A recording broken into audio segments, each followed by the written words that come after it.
Salam sejahtera, kami dari kumpulan 5 ingin membentangkan dalam subjek GGGB 5222 Psikologi Pendidikan. Berikut merupakan alih kumpulan dalam kumpulan 5 ini, antaranya adalah Aidil Aizat, Zafira, Siti Soleha dan juga Seranina. Soalan yang pertama tentang aplikasi dan penilaian dua teori psikologi pendidikan dalam konteks pendidikan masa kini. Dalam bidang pendidikan, teori psikologi memainkan peranan penting dalam membantu guru memahami cara murid belajar, berfikir dan bertingkah laku. Antara pelbagai teori yang telah dipelajari dalam kursus psikologi pendidikan, teori behaviorism dan teori kognitivism merupakan dua teori yang berbeza dari segi pendekatan. Namun, kedua-duanya masih relevan dalam menghadapi cabaran pendidikan masa kini. Teori behaviorism menekankan pembelajaran sebagai perubahan tingkah laku yang dapat diperhatikan hasil daripada rangsangan dan gerak balas. Tongku utama teori ini seperti B.F. Skinner berpendapat bahawa tingkah laku murid boleh dibentuk melalui pengukuhan positif ataupun negatif. Dalam situasi pengajaran, guru boleh mengaplikasikan teori ini dengan memberi ganjaran seperti pujian, markah atau token kepada murid yang berjaya menjawab soalan dengan betul atau menunjukkan disiplin yang baik di dalam kelas. Sebagai contoh, dalam pengajaran bahasa Melayu, guru memberi pujian kepada murid yang berjaya membina ayat gramatis dengan betul. Dari segi keberkesanan, teori ini amat sesuai digunakan untuk mengawal tingkah laku murid, membentuk disiplin dan menggalakkan penguasaan kemahiran asas seperti membaca, menulis dan mengira. Hal ini penting dalam konteks pendidikan masa kini yang berhadapan dengan masalah disiplin dan kurang motivasi dalam kalangan murid. Namun begitu, keterbatasan teori behaviorism ialah ia kurang menekankan aspek pemikiran kritis, kreativiti dan kefahaman mendalam. Murid ni cenderung belajar untuk mendapatkan ganjaran semata-mata, bukan kerana memahami ataupun menghargai ilmu tersebut. Berbeza dengan itu, teori kognitivism memberi tumpuan kepada proses mental dalaman seperti ingatan, pemahaman, pemikiran dan penyelesaian masalah. Tokoh seperti Jean Piaget dan Jerome Bruner menegaskan bahawa pembelajaran berlaku apabila murid aktif memproses maklumat dan mengaitkannya dengan pengetahuan sedia ada. Dalam pengajaran, guru boleh menggunakan peta konsep, perbincangan kumpulan dan contoh situasi sebenar bagi membantu murid memahami sesuatu konsep. Contohnya, dalam pengajaran matematik, guru menggunakan situasi pembahagian kek untuk menerangkan konsep pecahan. Teori kognitivism ni berkesan dalam menghadapi cabaran pendidikan masa kini yang mana menekankan kemahiran berfikir aras tinggi, pembelajaran abad ke-21 dan pembelajaran bermakna. Murid dilatih untuk berfikir secara kritis, membuat penakulan dan menyelesaikan masalah. Walau bagaimanapun, keterbatasan teori ini ialah ia memerlukan perancangan pengajaran yang rapi dan tidak semua murid mempunyai tahap kognitif yang sama.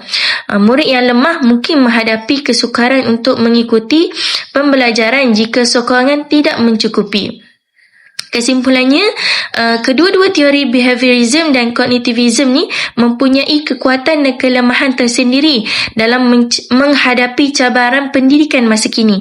Oleh itu, guru tidak seharusnya bergantung kepada satu teori saja, sebaliknya menggabungkan pelbagai teori psikologi secara fleksibel dan bersesuaian dengan tahap, keperluan serta konteks murid bagi memastikan proses pengajaran dan pembelajaran menjadi lebih berkesan dan holistik.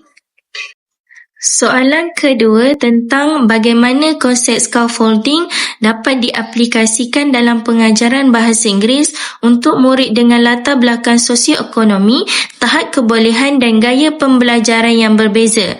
Scaffolding merujuk kepada sokongan sementara yang diberikan kepada murid untuk membantu mereka bergerak daripada zon perkembangan proksimal atau ZPD ke tahap kecekapan kendiri.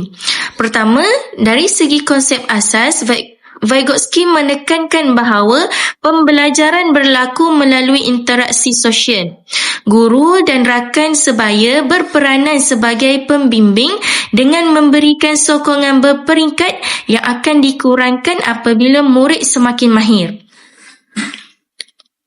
Seterusnya, dalam konteks murid, sekolah rendah di Malaysia, murid datang daripada latar belakang sosioekonomi yang berbeza, mempunyai tahap kebolehan yang pelbagai serta gaya pembelajaran yang berbeza seperti visual, auditory dan kinestetik.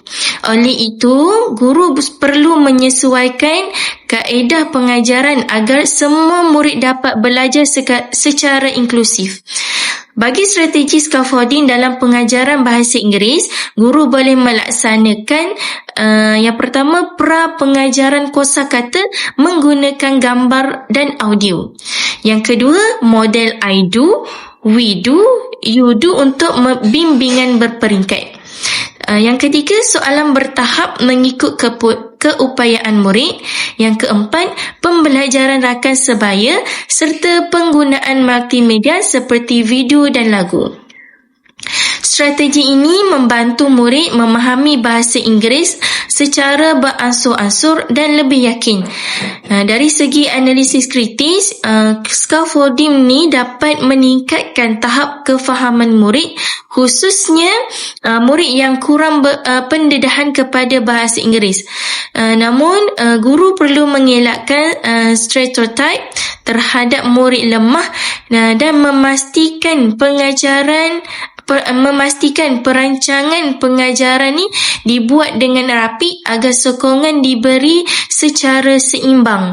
Sebagai kesimpulan, pelaksanaan scaffolding yang berkesan akan menghasilkan pembelajaran yang inklusif, penguasaan bahasa secara berperingkat dan akhirnya melahirkan murid yang berdikari serta yakin menggunakan bahasa Inggeris. Baik, soalan yang ketiga tentang kepentingan teori perkembangan sosio-emosi Erikson dalam membantu murid menangani krisis identiti dan cabaran emosi murid. Erikson mengemukakan 8 tahap perkembangan psikososial sepanjang hayat. Dalam konteks sekolah rendah dan menengah, 2 tahap yang paling penting ialah industry versus inferiority bagi murid berumur 7 hingga 12 tahun dan identity versus kekeliruan identiti bagi murid berumur 12 hingga 18 tahun. Pada tahap ini, murid sedang membina keyakinan diri, kemahiran sosial dan identiti diri.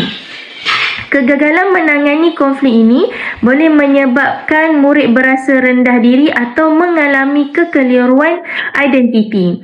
Di Malaysia, cabaran sosial emosi murid ni dipengaruhi oleh latar belakang budaya, sosioekonomi dan kaum. Murid daripada keluarga berpendapatan rendah atau kumpulan minoriti mungkin menghadapi tekanan akademik dan kesukaran integrasi sosial. Oleh itu, pemahaman terhadap teori Erikson ni membantu guru menyesuaikan pendekatan pengajaran mengikut keperluan murid. Sebagai contoh, dalam peringkat industri versus inferiority, guru boleh melaksanakan pembelajaran berasaskan projek bagi meningkatkan keyakinan diri murid. Bagi peringkat identiti versus kekeliruan identiti pula, aktiviti refleksi diri dan kerja berkumpulan berbilang budaya dapat membantu murid membina identiti yang positif dan sikap empati. Walaupun teori Erikson ini berguna, ia mempunyai kelemahan kerana kurang menekankan konteks budaya. Oleh itu, guru perlu melengkapkannya dengan pendekatan pedagogi inklusif, sokongan emosi dan kaunseling serta kerjasama dengan ibu bapa dan komuniti. Kesimpulannya, teori perkembangan sosial emosi Erikson ini membantu guru mengenal pasti cabaran perkembangan emosi dan identiti murid. Namun, keberkesanan intervensi hanya dapat dicapai apabila teori ini disokong oleh pendekatan pedagogi yang inklusif, responsif budaya dan berorientasikan sokongan emosi. Pendekatan bersepadu ini amat penting bagi memastikan murid dapat membina identiti yang sihat serta menghadapi cabaran sosial emosi dengan lebih berkesan dalam sistem pendidikan Malaysia yang berbilang kaum. Assalamualaikum dan salam sejahtera. Saya Zafira akan membentangkan soalan yang keempat. Okey, baik. Sebagai seorang guru novis, murid yang menunjukkan sikap malas dan kurang berminat hadir ke sekolah merupakan cabaran yang paling besar buat guru. Oleh itu, strategi pengurusan tingkah laku berasaskan manipulasi konsekuen boleh digunakan untuk menggalakkan tingkah laku positif. Okey, berdasarkan teori behaviorisme Skinner, tingkah laku murid boleh dibentuk melalui akibat atau konsekuen yang diterima selepas sesuatu tindakan itu. Okey, jika tingkah laku positif diberi ganjaran, murid akan cenderung mengulanginya. Okey, strategi yang pertama ialah penguatan positif. Okey, contohnya guru memberi pujian ataupun pelekat bintang kepada murid yang hadir penuh ke sekolah. Okey, strategi ini berkesan kerana murid berasa dihargai. Namun cabarannya ialah murid mungkin terlalu bergantung kepada ganjaran sahaja. Okey, strategi yang kedua ialah penguatan negatif, iaitu dengan mengurangkan perkara yang tidak disukai murid. Okey, sebagai contoh kita lihat murid yang menyiapkan tugasan diberi pengecualian daripada kerja tambahan. Okey, walaupun berkesan, murid mungkin belajar hanya untuk mengelak beban, bukan kerana minat terhadap pelajaran tersebut. Okey, seterusnya hukuman reflektif boleh digunakan seperti meminta murid yang ponteng menulis refleksi tentang kepentingan hadir ke sekolah. Hukuman ini bersifat mendidik kepada murid tetapi perlu dilaksanakan secara berhati-hati. Okey, akhir sekali, strategi penghapusan atau extinction dilakukan dengan tidak melayan tingkah laku negatif yang mencari perhatian. Jadi apabila perhatian itu dihentikan, tingkah laku negatif akan berkurang. Kesimpulannya, manipulasi konsekuen berkesan untuk guru novis jika dilaksanakan secara konsisten, seimbang dan disertai hubungan positif antara guru dan murid itu sendiri. Okey, seterusnya bagi soalan 5, saya akan membincangkan tentang teori kecerdasan pelbagai yang diperkenalkan oleh Howard Gardner pada tahun 1983. Okey, Gardner ni dia menolak pandangan bahawa kecerdasan pelbagai manusia hanya boleh diukur melalui IQ. Sebaliknya, beliau memperkenalkan 8 jenis kecerdasan iaitu linguistik, logik matematik, visual ruang, muzik, kinestetik, interpersonal, intrapersonal dan naturalis. Okey, kefahaman terhadap kepelbagaian kecerdasan ini amat penting dalam merancang pengajaran dan pembelajaran yang bersifat inklusif. Okey, dalam konteks bilik darjah, guru yang memahami variasi kecerdasan murid boleh merancang aktiviti yang sesuai dengan gaya pembelajaran mereka. Sebagai contoh, murid yang mempunyai kecerdasan linguistik boleh melibatkan dalam aktiviti bercerita, pidato ataupun menulis. Manakala murid logik matematik boleh pula sesuai dengan aktiviti penyelesaian masalah dan eksperimen. Okey, selain itu, murid visual ruang boleh menggunakan peta minda atau lukisan. Murid kinestetik pula lebih menyelah melalui aktiviti praktikal dan lakonan. Manakala murid muzik boleh menghafal fakta melalui lagu dan juga irama. Okey, selain itu, murid interpersonal boleh sesuai dengan kerja berkumpulan dan juga murid intrapersonal melalui tugasan reflektif dan murid naturalis melalui aktiviti luar kelas seperti kajian alam sekitar. Okey, rasional pendekatan ini ialah semua murid diberi peluang untuk menyelah mengikut potensi masing-masing, bukan hanya tertumpu kepada pencapaian akademik semata-mata. Hal ini menjadikan PDP lebih inklusif, menarik dan mampu mengurangkan jurang pencapaian mereka. Walau bagaimanapun, pelaksanaan mempunyai cabaran seperti kekangan masa, saiz kelas yang besar, berkemungkinan murid satu kelas tu 46 orang dan sumber yang terhad. Oleh itu, guru perlu bijak dengan menggabungkan beberapa jenis kecerdasan dalam satu aktiviti agar lebih praktikal. Okey, kesimpulannya, penerapan teori kecerdasan pelbagai dapat meningkatkan lagi motivasi, penglibatan murid dan mewujudkan suasana bilik darjah yang inklusif. Okey, seterusnya bagi soalan yang ke-6, saya akan membincangkan tentang peranan motivasi intrinsik dan motivasi ekstrinsik dalam meningkatkan pelibatan murid dalam pembelajaran. Okey, apa itu motivasi? Okey, motivasi ini merupakan elemen yang sangat-sangat penting mempengaruhi kesungguhan murid untuk belajar. Secara umum, terdapat dua jenis motivasi utama, iaitu motivasi intrinsik dan juga motivasi ekstrinsik. Okey, apakah itu motivasi intrinsik? Okey, motivasi intrinsik ni dia datang daripada dorongan dalaman seperti minat, rasa ingin tahu dan kepuasan diri. Manakala motivasi ekstrinsik pula bergantung kepada ganjaran ataupun hukuman seperti markah yang tinggi, hadiah dan pujian. Okey, kita pergi kepada motivasi intrinsik. Okey, motivasi intrinsik ni dia mempunyai kelebihan kerana murid belajar atas kehendak mereka sendiri dan ini menggalakkan pembelajaran sepanjang hayat mereka.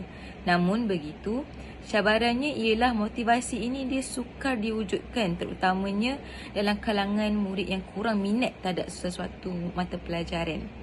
Okey, sebaliknya, motivasi ekstrinsik pula lebih mudah dilaksanakan kerana murid cepat bertindak balas terhadap ganjaran.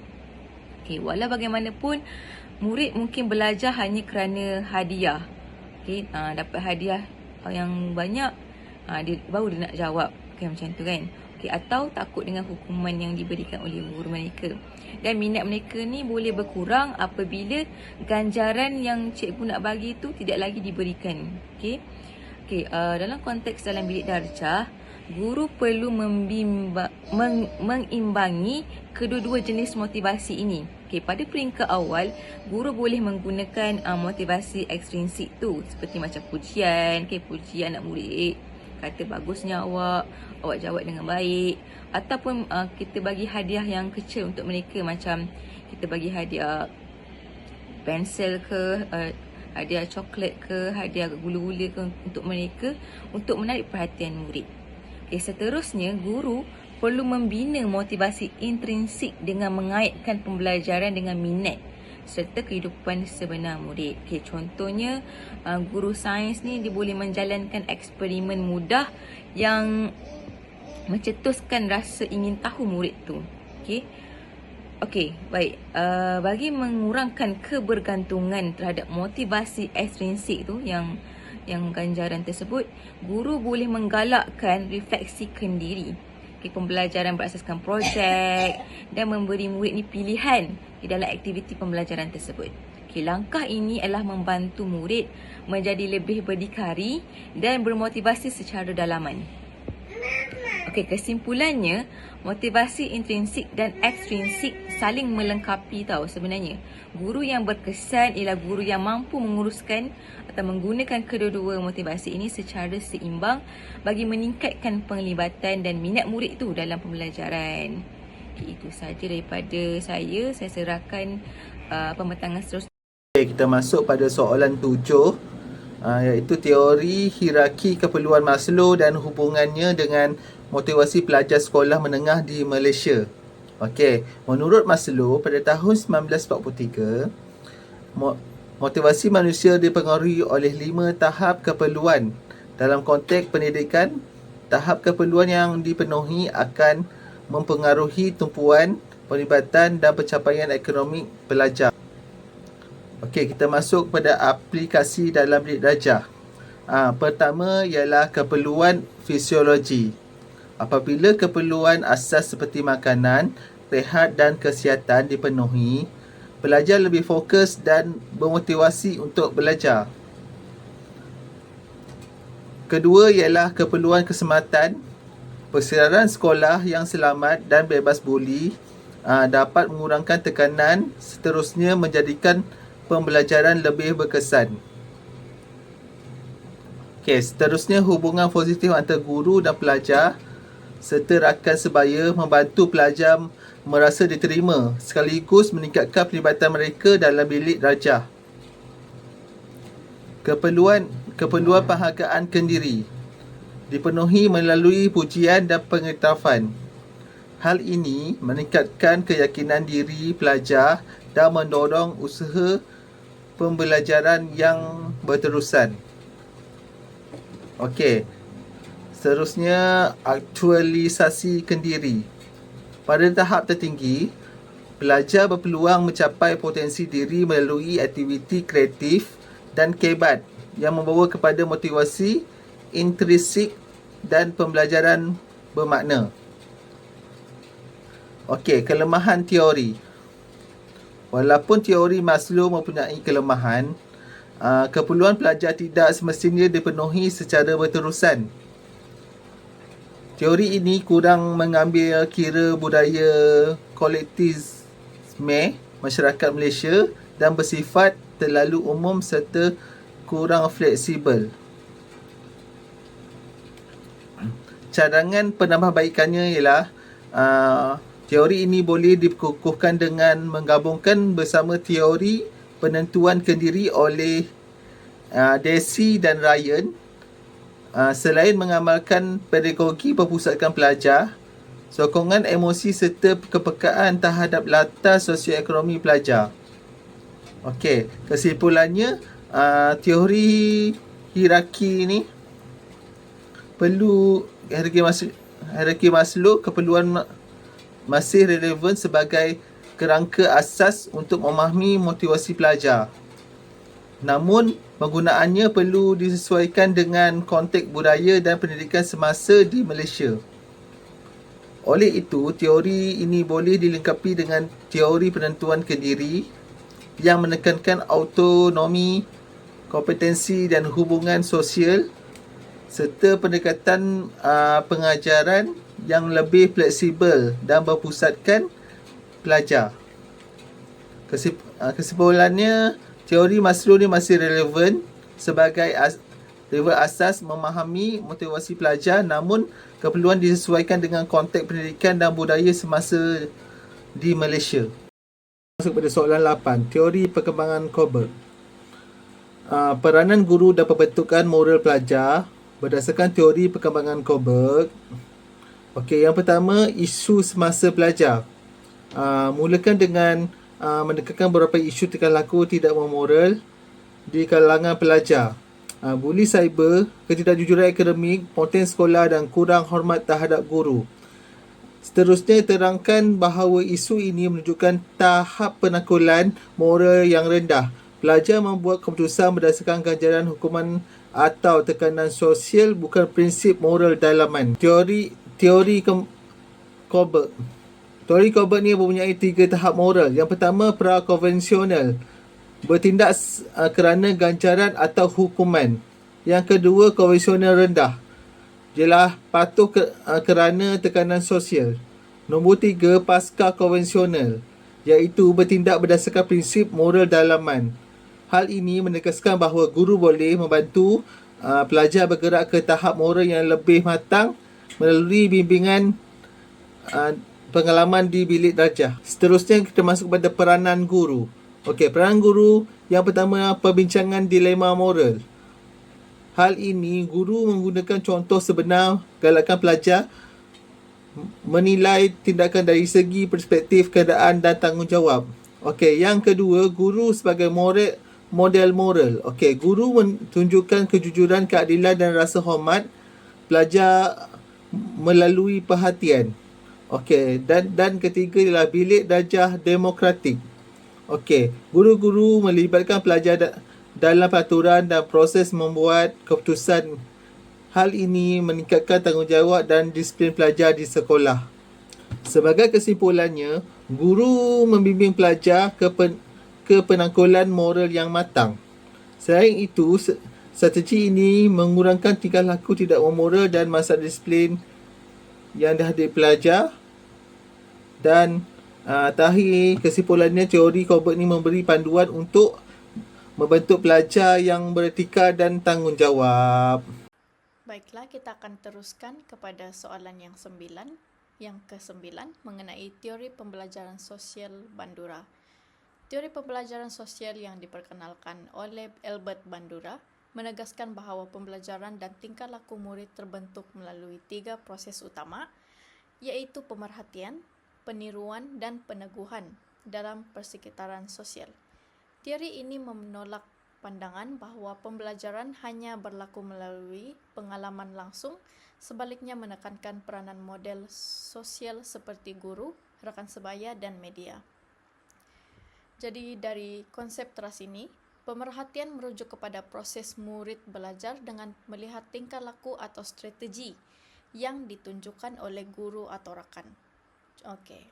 Contohnya, apabila guru menunjukkan langkah penyelesaian sesuatu masalah, murid akan memerhati dan memahami proses tersebut.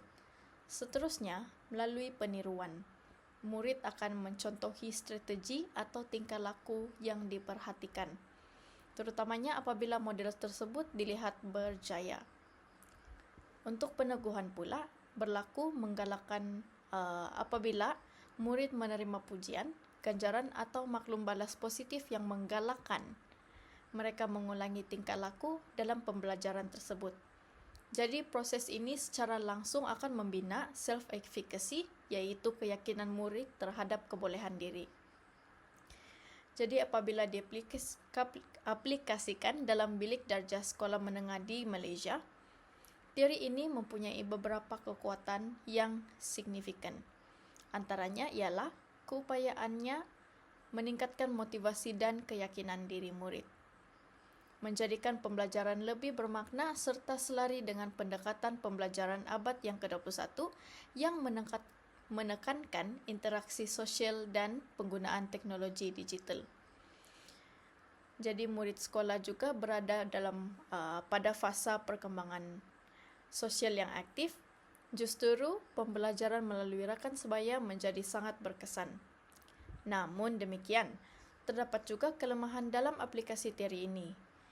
Jadi dalam keberkesanan pembelajaran sangat bergantung kepada kualiti model yang ditunjukkan. Apabila atau jika murid terdedah kepada tingkah laku yang negatif, sama ada daripada rakan ataupun media sosial, murid-murid ini ataupun mereka berisiko untuk meniru tingkah laku tersebut. Selain itu juga, jurang akses teknologi antara murid bandar dan luar bandar boleh menjejaskan pelaksanaan pembelajaran berasaskan digital jika tidak dirancangkan dengan teliti. Jadi berdasarkan teori ini, aktiviti pengajaran inovatif yang dicadangkan dalam skrip pembentangan menggunakan video demonstrasi guru melalui YouTube dan penghasilan video mikro murid menggunakan TikTok adalah sangat relevan.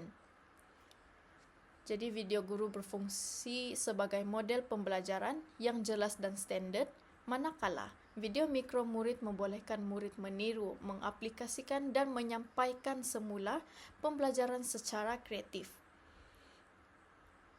Oleh itu, ganjaran dan maklum balas digital pula bertindak sebagai peneguhan yang menggalakkan penglibatan aktif murid.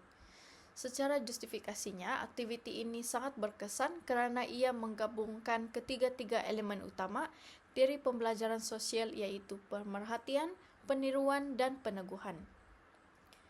Murid bukan sahaja memahami kandungan pembelajaran, malah membina keyakinan diri, kemahiran komunikasi dan pembelajaran kolaboratif. Oleh itu, teori pembelajaran sosial Bandura terbukti sesuai dan berkesan untuk meningkatkan keberkesanan pembelajaran murid sekolah menengah di Malaysia apabila diaplikasikan secara terancang dan terkawal. Seterusnya iaitu soalan yang ke-10 mengenai perbandingan teori Piaget dan Vygotsky dalam pengajaran dan pembelajaran. Jadi soalan ini menyatakan bahawa teori Piaget percaya sumber kognisi yang penting ialah kanak-kanak itu sendiri, manakala teori Vygotsky pula menekankan peranan budaya dan pengalaman. Berdasarkan penyataan ini, perbandingan kedua-dua teori dapat dijelaskan dengan jelas dalam konteks pengajaran dan pembelajaran di bilik darjah. Okey, untuk yang pertama iaitu teori Piaget. Teori Piaget menegaskan bahawa murid merupakan ejen aktif dalam membina pengetahuan. Pembelajaran berlaku melalui penerokaan kendiri iaitu eksplor secara sendiri serta proses asimilasi dan akomodasi. Dan perkembangan kognitif ini berlaku secara berperingkat mengikut tahap umur dan kematangan pemikiran murid. Oleh itu, Piaget berpendapat bahawa murid hanya boleh memahami sesuatu konsep apabila mereka telah bersedia dari segi kognitif.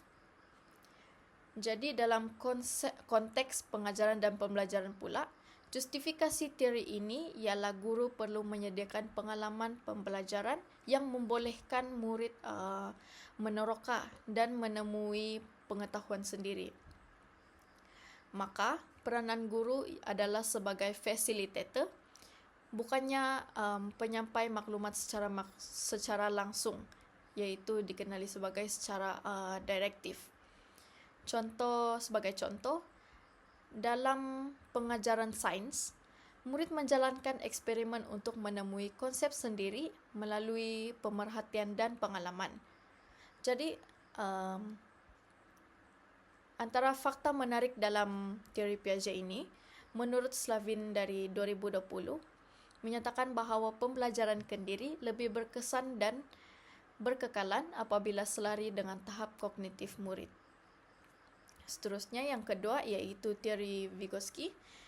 Teori Vygotsky pula melihat perkembangan kognitif sebagai hasil interaksi sosial, budaya dan bahasa.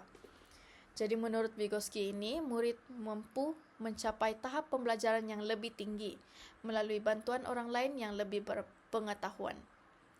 Hal ini dijelaskan melalui konsep zon perkembangan proksimal, iaitu ZPD dan scaffolding, iaitu bimbingan berperingkat yang diberikan oleh guru atau rakan sebaya.